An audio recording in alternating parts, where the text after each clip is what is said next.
यवतमाळ शहरात देवस्थानांच्या जमिनी बळकावण्याच्या वाढत्या प्रकरणांवर संताप व्यक्त करत मंदिर महासंघ आणि विश्वस्तांनी अँटी लँड ग्रॅबिंग ॲक्ट लागू करण्याची मागणी केली आहे। जिल्हाधिकाऱ्यांमार्फत मुख्यमंत्री आणि उपमुख्यमंत्र्यांना निवेदन देत SIT मार्फत चौकशी व कठोर कारवाईची मागणी करण्यात आली।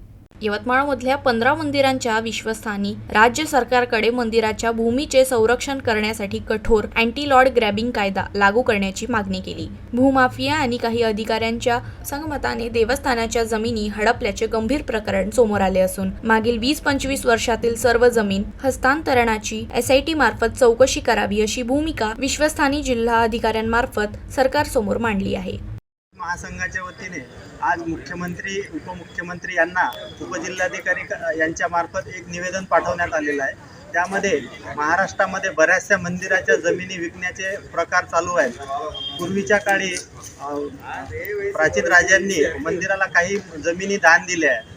मंदिराची वर्षभराचे दिवाबत्तीची सोय व्हावी, वर्षभरातले उत्सव साजरे व्हावे या उदात्त हेतूने ह्या मंदिराला जमिनी दान दिल्या होत्या।